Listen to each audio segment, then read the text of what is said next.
I'm Clara Bennett, 35 years old, and last night something happened that I've been waiting for over a decade to witness. While my older sister mocked my limited budget, I just smiled and continued enjoying my main course. My whole life I've been the forgotten daughter, the one who didn't deserve attention or recognition. But now, after years of hard work, I finally had my moment. I didn't scream, I didn't throw shade, I didn't even bother correcting her assumptions. I just waited. And when the waiter approached at the end of the night, everything changed in an instant. Where are you watching from today? Drop your location in the comments below and hit that like and subscribe button if you've ever felt completely invisible in your own family. You'll definitely want to stick around for what happened next. The thing about being overlooked your entire life is that you develop a superpower. You become invisible by choice. You learn to observe, to wait, to let people show you exactly who they are without any interference from you. And last night, my dear sister Helena gave the performance of a lifetime. But let me back up a bit because this story starts way before that restaurant. It starts in a small town where I learned that being the younger sister meant being the supporting character in someone else's story. Helena was always the star, the perfect daughter who got the best grades, the best clothes, the best everything. I was just there, like furniture that occasionally needed feeding. My parents, bless their hearts, never tried to hide their favoritism. Dad would beam with pride talking about Helena's achievements while I sat there like a potted plant that had learned to nod at appropriate intervals. Mom would spend hours helping Helena with her homework while telling me to figure it out yourself because I was so independent. Translation: we're too busy investing in our real daughter to worry about you. Independent. That was their code word for ignored. But you know what?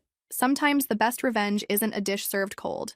Sometimes it's served at exactly the right temperature with a perfect wine pairing and a side of poetic justice. Sometimes it's watching someone realize they've been sitting in your kingdom while telling you that you don't belong anywhere near royalty. See, while Helena was living her golden child fantasy, getting everything handed to her on a silver platter, I was quietly building something she never saw coming. I was learning that the people who underestimate you give you the greatest gift of all, the element of surprise.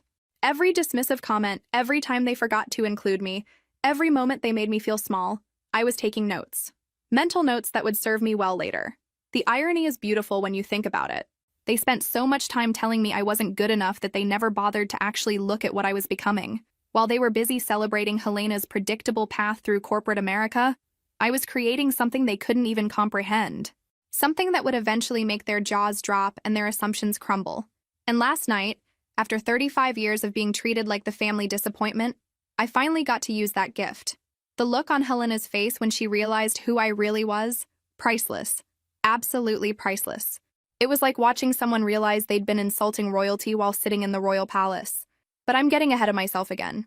You need to understand how we got here, because this isn't just a story about a restaurant. This is a story about what happens when the underdog stops trying to prove herself to people how we're never going to see her anyway, and just starts being herself. This is about what happens when you stop begging for crumbs and start baking your own bread.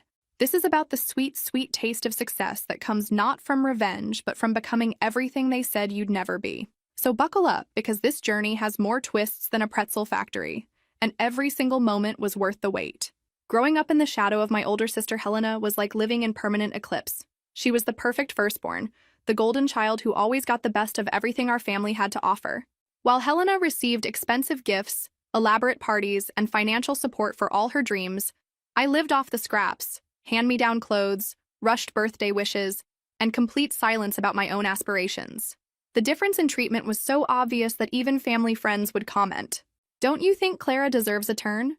I remember Mrs. Henderson from next door asking once when my parents bought Helena a car for her 16th birthday.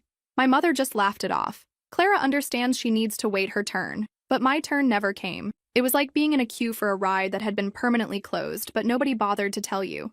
My father, a respected bank manager in our small town, never hid his pride in Helena's career in the financial world. "She's following in my footsteps," he'd say constantly at family dinners, his chest puffing up like a peacock showing off its feathers. When I expressed interest in culinary arts at 16, I heard from him, "Cooking is a hobby, not a career." My mother, a high school teacher, shared the same vision. Because apparently in their world, creativity was just a cute phase you grew out of, like believing in Santa Claus or thinking you could be anything you wanted. What hurt most wasn't the rejection itself, but the casual way it was delivered, like they were discussing the weather. "We need to invest in Helena's future first," they'd explain with the patience of saints talking to a particularly slow child. She's already in college, she needs our support to get established. When it's your turn, we'll see what we can do. The phrase, "we'll see," became the soundtrack of my childhood. We'll see about your birthday party. We'll see about that school trip. We'll see about your dreams. The logic was simple in their minds. Why waste resources on an uncertain career like gastronomy when they could guarantee at least one daughter would succeed in the corporate world they understood and valued? Makes perfect sense, right? Well, if you're living in the 1950s and think creativity is something only unstable people pursue. Clara has always been independent. She manages well on her own, was what they'd say when someone questioned the obvious difference in treatment. And that became the story they told so often that even I started believing it. Because if you hear something enough times, it becomes your truth, whether you like it or not. I became the easy child, the one who didn't need attention, the one who could handle disappointment with grace. I remember one Christmas when Helena got a professional camera set she'd been wanting, while I received a basic cookbook from the clearance section. The price tags were still on both gifts. Helena's gift was worth more than I'd see an allowance for an entire year. But when I looked disappointed, my father actually had the audacity to say, "At least you got something practical that matches your interests," as if the fact that it was food-related made up for the fact that it was clearly an afterthought. When I finally graduated high school, there was no car, no celebration, because my parents were too busy paying for Helena's college graduation party. And when I managed to get into culinary school, once again I heard there was no way to help me. After all, Helena was about to get married, and the family finances already had their destination mapped out. I spent my 18th birthday eating cake alone in my room while my parents discussed Helena's wedding plans downstairs. The cake was store-bought, generic. The candles were left over from her last birthday party. That night, I made myself a promise while staring at my reflection in my bedroom mirror. I wouldn't spend my life begging for crumbs from their table. I'd build my own damn restaurant. I kept trying to earn their approval like some kind of emotional masochist who couldn't take a hint. I visited my parents every holiday, helped with family gatherings, and always brought small, handmade gifts that ended up forgotten in some drawer. I called every week to check how everyone was doing, even though I rarely received the same treatment in return. It was like being in a one-sided relationship with an entire family. During Helena's wedding planning, I threw myself into helping with an enthusiasm that now makes me cringe. I spent weeks helping with preparations, staying up late assembling the floral arrangements she'd chosen, even though I was working 2 jobs to pay my bills. During the reception, I stayed in the kitchen making sure everything was perfect for my sister's big day. Because heaven knows, someone had to make sure Princess Helena's special day went off without a hitch. The wedding itself was a masterclass in family dynamics. I watched my parents beam with pride as Helena walked down the aisle in a dress that cost more than my entire wardrobe. I helped coordinate with caterers, arrange last-minute details, and made sure every guest felt welcome. But when it came time for family photos, I was relegated to the back row, partially hidden behind a cousin I barely knew. "Clara, could you serve some more champagne glasses?" my mother asked while I watched everyone having fun at the party I helped organize. I swear, I could have been wearing an unpaid intern t-shirt and nobody would have noticed the irony. Even at my sister's wedding, I was still just the help. During the toast, my father spoke for 20 minutes about the couple's bright future, mentioning how proud he was of the daughter, who had always been his pride. He talked about Helena's accomplishments, her bright future, her wonderful husband. He spoke about family traditions and legacy. I just smiled and raised my glass, invisible as always. Seriously, I could have been a ghost and gotten more recognition. "Don't worry about Clara," my mother told the wedding organizer when asked where I should sit for the formal dinner. "She can sit anywhere, she understands." And I did understand. I understood that I was trying to earn a seat at a table that would never be mine. I understood that no matter how much I helped, how much I gave, how much I tried to be the perfect daughter, I would always be the supporting character in their story. The saddest part? I kept a photo from that wedding on my dresser for years. Not because it was a happy memory, but because it was the only family photo where I was actually in the frame, even if I was blurred in the background. Talk about symbolism, right? Even in pictures, I was an afterthought. After the wedding, I'd lie awake wondering what I had to do to matter. Get a PhD, cure cancer, invent time travel, win the lottery, and buy them a house. Because apparently being a decent human being who showed up for every family event and helped with everything wasn't cutting it. That's when I realized something that changed everything. I wasn't the problem. I was never the problem. The problem was that I was trying to get water from a stone, love from people who had already decided I wasn't worth their investment. I was begging for recognition from people who had chosen their favorite, long before I even understood the game was rigged. Have you ever felt invisible in your own family? Drop a comment below if you've ever been the afterthought in someone else's story. Trust me, you're not alone in this. Eventually, I learned to stop expecting anything from them, but it was a lesson that came with its own kind of heartbreak.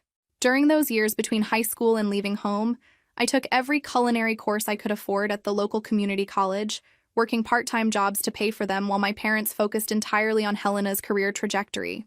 I worked at a local diner during weekends, learning basic kitchen skills while Helena enjoyed her college experience on my parents' dime. Those community college cooking classes became my sanctuary. In that small, outdated kitchen with its temperamental ovens and mismatched equipment, I found something I'd never experienced at home: recognition for my actual abilities. Chef Rodriguez, the instructor, was a gruff man in his 60s who'd worked in restaurant kitchens his entire life. He didn't care about family dynamics or favoritism. He cared about whether you could properly dice an onion without crying, and if you understood that cooking was equal parts technique and heart. "You have good instincts, Clara," he told me after I'd successfully prepared a complex sauce that had stumped half the class. "Don't let anyone tell you this isn't a real career. I've seen lawyers who can't even boil water properly." It was the first time an adult had validated my choice, and I held on to those words like a lifeline. And it was with that foundation, a suitcase, some carefully saved money, and a whole lot of courage that I left my hometown and headed to New York, searching for a fresh start. I was 25 years old and determined to prove my worth. To myself, not to them anymore. The goodbye was as quiet as my existence in that house had been. I told my parents during a Sunday dinner that I was moving. My father nodded distractedly while watching the game on TV. My mother asked if I was sure, but before I could answer, Helena called to talk about her new job, and the conversation about my departure was forgotten, because of course it was. I could have announced I was joining the circus and gotten the same level of attention. The night before I left, I sat in my childhood bedroom surrounded by boxes, feeling a mixture of excitement and terror. I was about to move to one of the most expensive cities in the world with barely enough money to survive the first month, but for the first time in my life, I was choosing my own path. Nobody was telling me it was impractical or unrealistic. Nobody was comparing me to Helena or suggesting I should find something more stable. The day I left a note on the refrigerator. "Going to New York to try for a spot in culinary school. I'll call when I get there." Nobody called to check if I'd arrived safely. Not the first day, not the first week, not ever. The silence spoke volumes about how little my presence had meant to them. There, sharing a tiny apartment in Queens with 3 strangers who became more family to me than my actual family ever was, I started as a dishwasher in a bustling Lower East Side restaurant. The apartment was barely bigger than my childhood bedroom, and I shared it with Maria, a dancer from Puerto Rico, Jennifer, an aspiring actress from Ohio, and Sam, an art student from Vermont. We were all chasing dreams that our families didn't understand, and we formed a bond that sustained me through those early difficult months. The nights were long and my hands would turn red and painful from the constant exposure to hot water and harsh detergents. But for the first time, I felt like I was building something that was mine. Every dish I washed was a step closer to my goal. Every shift I completed was proof that I could survive on my own. The kitchen was brutal, hot, loud, and unforgiving, but it was honest in a way my family never was. In the kitchen, your skills spoke for themselves. Nobody cared about your last name or whether daddy had connections. You either could cook or you couldn't. You either had the stamina for the job or you didn't. It was pure meritocracy, and I thrived in that environment. In silence and without support, I worked my way through every station in the kitchen, from dishwasher to prep cook to line cook, until I was hired by a hotel as part of the main team. Each promotion felt like a small victory against everyone who had ever doubted me. My talent grew alongside my confidence, and my dishes started getting attention from customers and critics alike.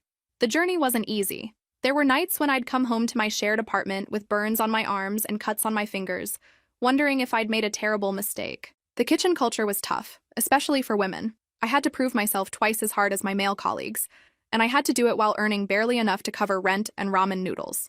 I remember one particularly brutal week when I was working as a line cook at a busy midtown restaurant. The head chef was a temperamental man who believed in teaching through humiliation. He'd thrown a plate at my head because I'd slightly overcooked a piece of fish, screaming that I was worthless and would never make it in this industry. I locked myself in the supply closet afterward and cried for 10 minutes, questioning everything I'd sacrificed to get there. But then I thought about my conversation with Chef Rodriguez, about the way he'd believed in my instincts. I thought about my family back home, probably not even wondering how I was doing. I dried my tears, walked back into that kitchen, and prepared the best fish dish of my career. The same chef who had humiliated me an hour earlier grudgingly admitted it was acceptable. In that world, acceptable from him was equivalent to a standing ovation. At 27, I was promoted to kitchen assistant after filling in for a sick colleague and impressing the chef with my knife technique.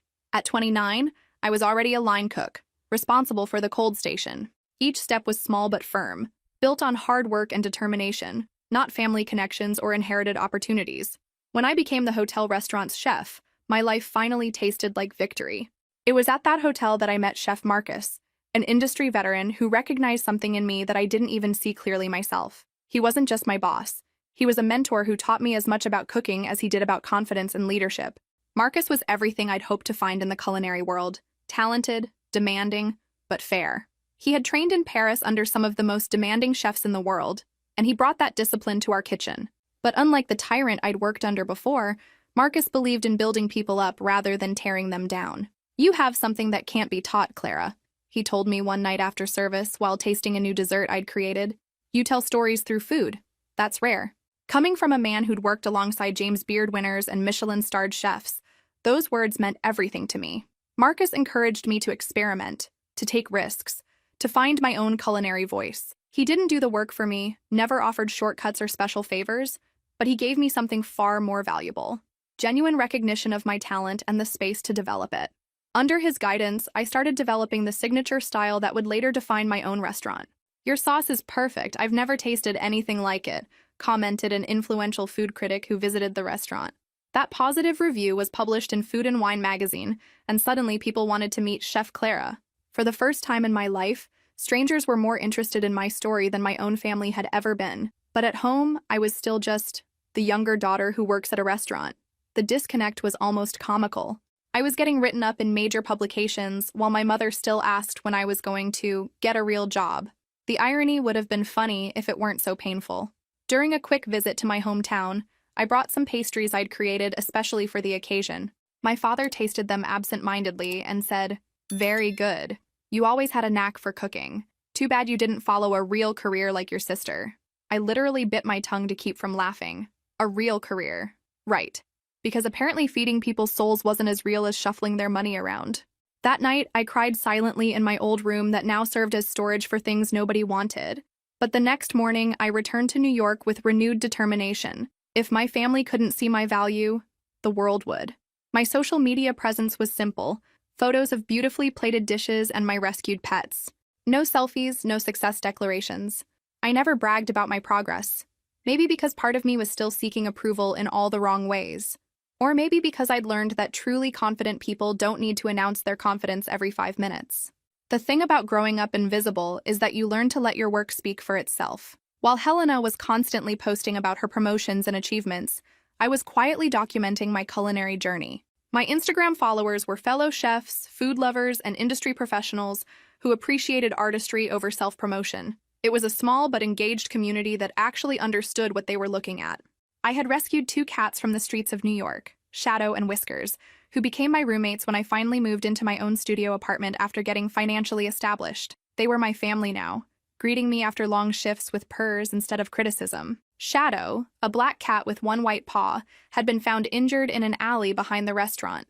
Whiskers, an orange tabby, had been abandoned outside my building. Taking care of them taught me about unconditional love, something I'd never experienced in my childhood home. At this time, I received a proposal that would change my life: becoming head chef at one of Manhattan's most prestigious restaurants. The salary was significantly higher than what I was making, and my name would be on the door. Finally, validation from people who actually understood what that meant. The interview process was intense. I had to prepare a 5-course tasting menu for the restaurant's owner and executive team. I spent weeks planning, testing recipes, sourcing the perfect ingredients. The night before the interview, I barely slept, running through each dish in my mind, second-guessing every decision. But when I walked into that kitchen and started cooking, everything felt right. This was what I was meant to do. "We want you to bring your unique vision to our menu," the owner said after tasting my food. "Your food tells stories nobody else can tell." Funny how strangers could see what my own family couldn't, right? These people who had no obligation to care about me recognized something valuable that my own blood relatives had dismissed for years. On the same day I got the job offer, I received a message from my mother. "Helena was promoted to vice president of the bank. We're organizing a surprise party. Can you send a gift? I know you can't come since you're busy with your restaurant job." Restaurant job? As if I was still slinging hash at a diner somewhere. The casual dismissal stung, But it also clarified something for me. My family never sought information about my career, never asked details about the restaurant where I worked, never questioned when I briefly mentioned a positive review or a new position. The truth is, people only see what they expect to see, and they expected me to be just another line cook. So that's how they saw me. I replied that I'd send something special. And I did. A set of expensive crystal glasses that would make any celebration more elegant. On the card, I wrote simply, "Congratulations, Helena. With love, Clara."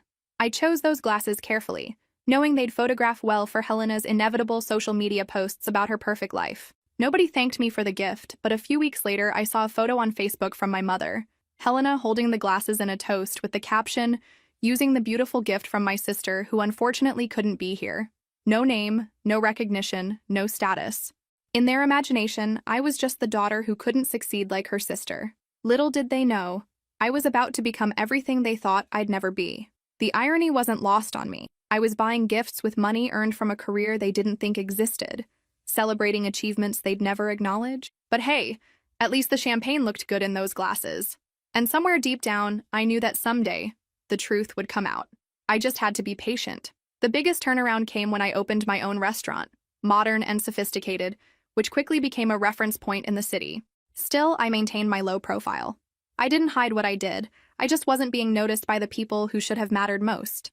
Opening my own restaurant was the scariest thing I'd ever done. I found a small space in Greenwich Village that had been a failed bistro. The rent was astronomical, the kitchen needed complete renovation, and I was determined to make it work. My restaurant, Essence, opened its doors in an intimate space that could seat 42 people. I created a menu inspired by the 4 seasons, where each dish captured the essence of a specific moment of the year. Spring's lightness with fresh vegetables and aromatic herbs, summer's intensity with vibrant fruits, autumn's comfort with roots and spices, and winter's warmth with rich broths and slow techniques. It was my way of showing how life, like the seasons, goes through cycles of renewal. The weeks before opening were pure chaos. I was working 18-hour days, training staff, testing recipes, and trying to handle the million details that go into launching a restaurant. I had hired a small team of talented cooks who believed in my vision, including Sophia, a young sous chef who reminded me of myself when I first started. Watching her work with the same passion I felt gave me hope that I was building something meaningful.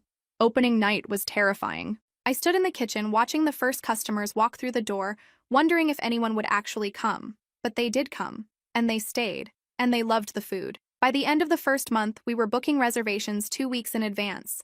3 months after opening, the New York Times published a full-page review, calling Essence Revelation of the Year, and me, the new star of New York gastronomy. I found out about the review from Sophia, who burst into the kitchen waving her phone and screaming. I read it 3 times before I believed it was real. Reservations went from walk-ins welcome to a 3-month waiting list overnight. I went from unknown to unmissable faster than you could say James Beard Award. The day the review came out, I called home to share the news. But first, I received a text from Chef Marcus. "So proud of you, Clara. You deserve every word of that review." Having my mentor's recognition meant everything.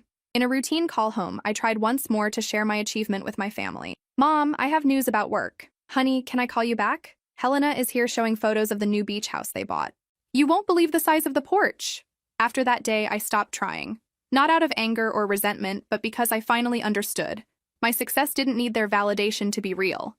I was like a tree falling in the forest. Just because they weren't there to hear it didn't mean it didn't make a sound. The restaurant industry noticed, though. Food and Wine magazine featured me in their Rising Stars issue. The James Beard Foundation invited me to cook at their annual gala. Celebrity chefs started following me on social media and requesting collaborations. My phone was ringing constantly with opportunities that my family would never know about because they never asked. I started keeping a mental scorecard. Every accolade, every review, every moment of recognition. Not for revenge, but for proof. Proof that I was worth something, even if the people who were supposed to see it first were blind. Each success felt like a small victory against everyone who had ever counted me out. What do you think happened next? Drop your predictions in the comments. I love seeing if you can guess where this is heading. Then one day, Helena sent me a message. She'd be in New York for a conference and decided to schedule dinner with me. With my usual calm, I suggested a restaurant. My restaurant. Helena accepted without even researching it. Because why would she? In her mind, I was probably suggesting some hole-in-the-wall place I could barely afford. Reading her message made my heart race. After all these years, Helena wanted to have dinner with me. Part of me wondered if she'd finally heard about my success. But another part suspected this was just another opportunity for her to remind me how much better her life was than mine. Either way, I knew this dinner would be significant. I spent days planning every detail. I arrived early and asked my staff to treat me like any other customer. I wanted to see Helena's natural reaction without interference. I sat at the reserved table and waited, feeling like a scientist about to observe a fascinating specimen in its natural habitat. The restaurant was buzzing that night. Every table was full, the energy was electric, and my team was performing flawlessly. I watched other diners enjoying dishes I had created, and felt that familiar surge of pride. This was my kingdom, built from nothing but hard work and determination. Helena arrived 20 minutes late, dressed impeccably in a designer suit that probably cost more than most people's monthly rent. Some things never change. Helena has been fashionably late since birth, as if the world exists on her personal timeline. She walked in with the confidence of someone who had never been denied anything in her life. "Sorry for the delay," she said without really seeming sorry. "Traffic was terrible. This place is more upscale than I expected." She looked around, evaluating the environment with that look I knew so well. The look of someone mentally calculating how much each detail cost and wondering how her little sister could afford to eat here. She studied the menu with the intensity of someone taking a final exam. I watched her eyebrows raise at the prices, watched her try to process how I could possibly afford this place. The irony was delicious. My sister was sitting in my restaurant, questioning whether I belonged there. "So, how's life serving tables?" she asked casually while examining the menu, not even bothering to make eye contact. The audacity was breathtaking, really. Here we were, sitting in one of Manhattan's most sought-after restaurants, and she still saw me as the little sister who couldn't possibly amount to anything significant.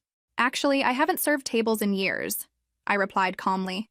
"I'm a chef." "Oh, good for you," she said distractedly, still studying the prices with the fascination of someone discovering a new species. "These prices are pretty steep. Are you sure you can afford this place?" I almost laughed out loud. Almost. But I'd been waiting my whole life for this moment, and I wasn't about to ruin it with premature satisfaction. The setup was too perfect. Helena was about to get the surprise of her lifetime. "I think I can manage," I said, taking a sip of the wine I'd personally selected for our table. The same wine that had been featured in Wine Spectator magazine the month before. But Helena didn't need to know that. Yet. And it was exactly as I knew it would be. Upon arriving, my sister looked at the environment with a superior air, mocked the prices on the menu, and with a crooked smile, fired off, "This restaurant is too expensive for you, don't you think?" I just smiled and kept eating. I didn't want to prove anything. I just wanted to enjoy the moment. Because sometimes the best theater is the kind where only one person knows they're watching a performance.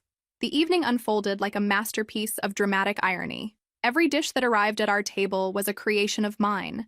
Every flavor profile was something I had developed through countless hours of experimentation. Helena was literally eating my art, while simultaneously telling me I'd never amount to anything. The universe has a sense of humor, I'll give it that.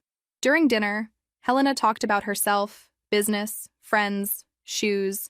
I listened to everything with the same patience of someone who had spent their entire life being ignored. It was like listening to a greatest hits album I'd heard 1,000 times before, all about Helena's accomplishments, Helena's success, Helena's perfect life. "You know, Clara, I've been thinking," she said between bites of my signature appetizer.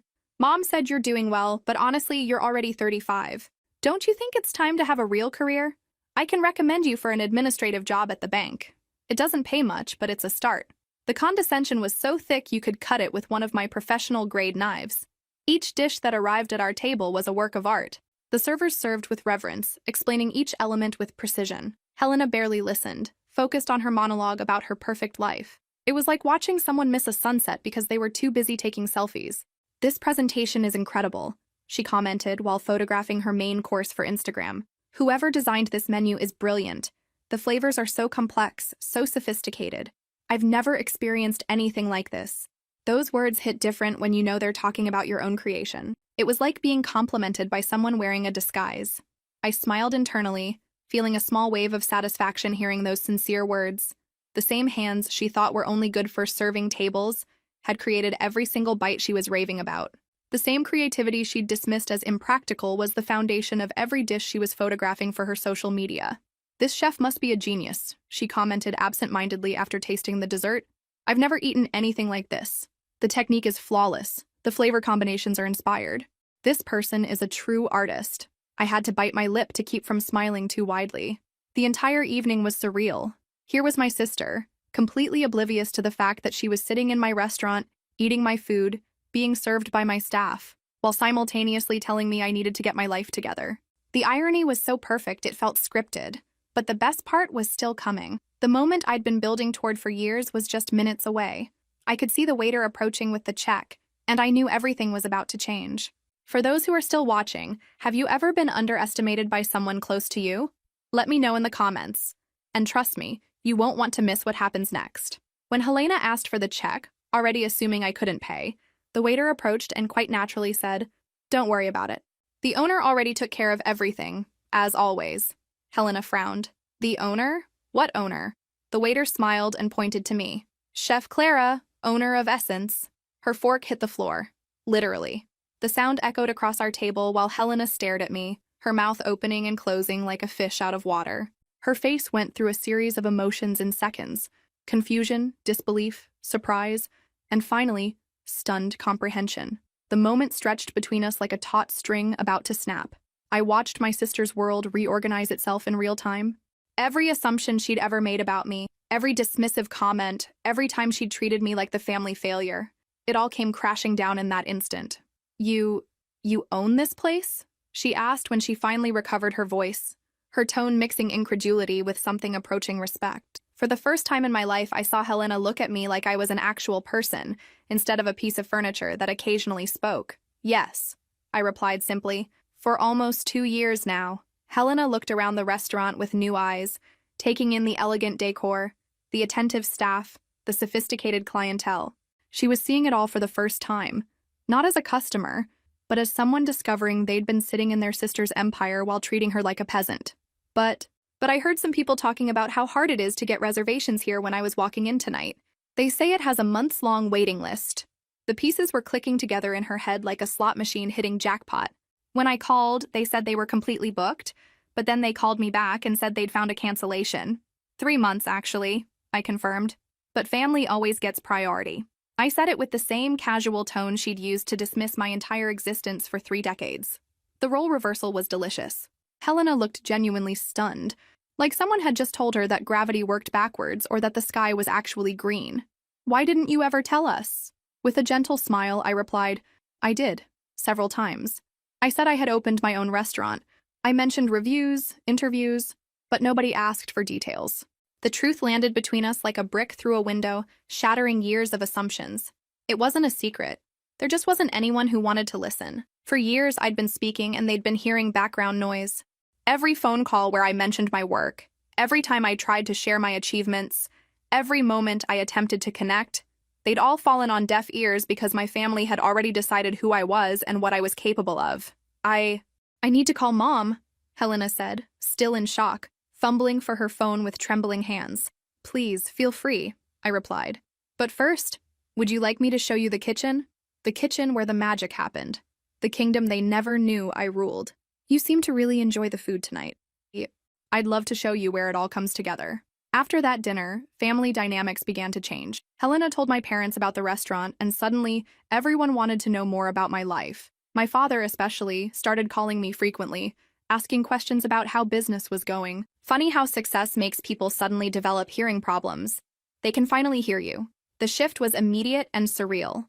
Within 24 hours of Helena's visit, my phone was buzzing with messages from family members I hadn't heard from in months. Cousins wanted to know if I could get them reservations. My aunt shared my restaurant's Instagram page with all her friends. My mother suddenly remembered every detail of our conversations and wanted to know why I hadn't been more specific about my achievements. In one of those calls, my father finally addressed the elephant in the room. His voice was different, softer, more careful than I'd ever heard it. "Clara, dear, we've been thinking, we'd like to visit your restaurant. Is it really as hard to get a reservation as Helena said?" His voice had a tone I'd never heard before when he spoke to me, respect mixed with a healthy dose of regret. "Normally, yes," I replied, "but I can arrange a table for you whenever you want to come. Because that's what owners do. They arrange things. They make impossible things possible. That would be wonderful," he said. And I could hear something in his voice that I'd never heard before when he talked to me. Pride. Real, genuine pride. It only took 35 years and a 3-month waiting list for him to discover it. A week later, I received an email from Food and Wine magazine informing me that I'd been selected as Chef of the Year. When the reporter called me for the interview, she asked about my journey, about the obstacles I'd overcome, about what success meant to me. "Your parents must be very proud," she commented casually, assuming what any normal person would assume about a family whose daughter had achieved this level of success. I hesitated before answering, considering how to phrase this diplomatically. "They're starting to get to know my work now." "What do you mean? You're one of New York's most celebrated chefs." The reporter sounded genuinely confused, as if she couldn't comprehend how anyone could miss such obvious achievement. I smiled to myself, choosing my words carefully. Sometimes the people closest to us are the last to see us clearly. It was like being famous everywhere except in your own hometown. Except the hometown was my family dinner table. The reporter was quiet for a moment, processing what I'd said. Then she responded, "That's actually a beautiful way to put it. Mind if I quote you on that?" "Go ahead," I said. "Sometimes truth makes the best headlines." That quote ended up being the pull quote for the entire article. "Sometimes the people closest to us are the last to see us clearly." Chef Clara Bennett. It felt good to have my words matter to someone, to have my perspective valued and shared with the world. The article came out a month later, featuring a full-page photo of me in my kitchen, surrounded by the dishes that had made me famous. My phone exploded with congratulations from colleagues, customers, and food industry professionals. But the call that surprised me most came from my mother. "We saw the article," she said quietly. "We had no idea. We're so sorry, Clara. We're so proud of you." A month later, my parents came to New York to dine at my restaurant for the first time. I prepared a special menu with dishes that told our family story, including a dessert inspired by the only homemade birthday cake my mother made for me when I was 8 years old. Because if you're going to tell a story through food, might as well make it personal. The day they arrived, I was nervous in a way I hadn't been since opening night. This wasn't just about impressing food critics or industry professionals. This was about showing my family who I really was, who I'd become despite their lack of support. I wanted them to understand not just what I'd achieved, but how I'd achieved it. They arrived punctually, visibly nervous and out of place in the sophisticated environment. Helena and her husband came too, more comfortable but still clearly processing the shift in family dynamics. Watching my parents navigate my world was like watching tourists in a foreign country where they didn't speak the language. My mother wore her best dress, the one she saved for special occasions. My father had put on a tie, something he rarely did outside of work. They looked around with wide eyes, taking in the elegant decor, the professional staff, the unmistakable aura of success that permeated every corner of my restaurant. "This place is impressive," my father said, looking around with an expression that mixed surprise with a hint of regret. You could practically see him recalculating 30 years of assumptions about his younger daughter. I showed them the kitchen, the awards, the framed reviews. My mother touched my arm several times, as if she needed to confirm that I was real, that this success was real. It was like she was meeting me for the first time, seeing me as an actual person, rather than the disappointing daughter who never lived up to her potential. "Why didn't you ever insist on telling us?" she asked during dinner, looking genuinely confused, as if the problem had been my communication skills rather than their listening skills. "I did tell you," I replied simply. "In the few times you called, I mentioned I was working at a restaurant. You just assumed I was serving tables." The truth was gentle but unmistakable. Understanding crossed their faces slowly. It wasn't a moment of instant transformation, but the beginning of a process. I watched my father swallow hard, uncomfortable with the truth that was revealing itself like a photograph developing in slow motion. "Clara, how did you achieve all this?" he asked finally, his voice softer than I'd ever heard it. And then I told them. I told them about the sleepless nights studying after double shifts, about Chef Marcus who took me under his wing when no one else would, about saving every penny to invest in my dream, about the critics who didn't know my family history but recognized my talent. I told it without drama, without victimization, just facts. Because the facts were dramatic enough on their own. "You must hate us," my mother whispered at one point, her eyes glistening with unshed tears. "No," I replied honestly.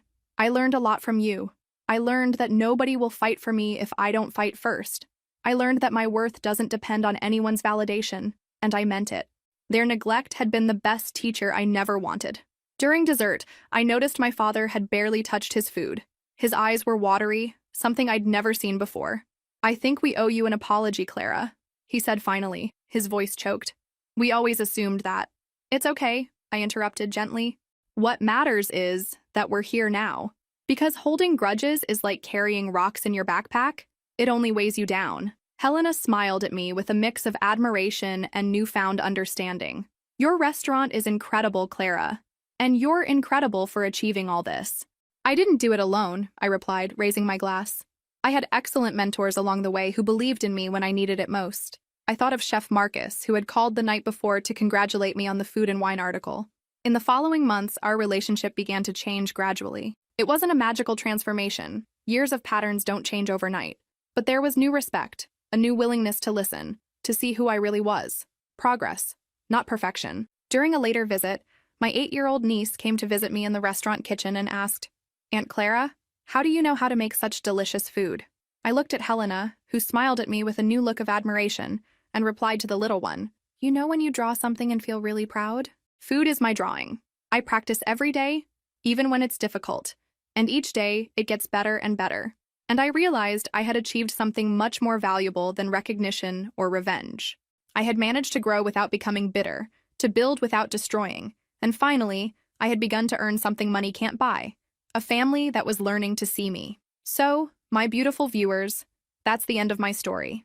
Remember that sometimes the greatest revenge is simply becoming everything they said you couldn't be. Life has a funny way of serving justice at exactly the right temperature. What's your story of resilience? Share it below, and don't forget to subscribe for more real-life stories every Tuesday and Thursday. Trust me, you won't want to miss what's coming next week. If this story resonated with you, make sure to hit that like button and tell me in the comments. Have you ever been underestimated by someone who should have been your biggest supporter? Your stories fuel these videos, and I love reading every single one.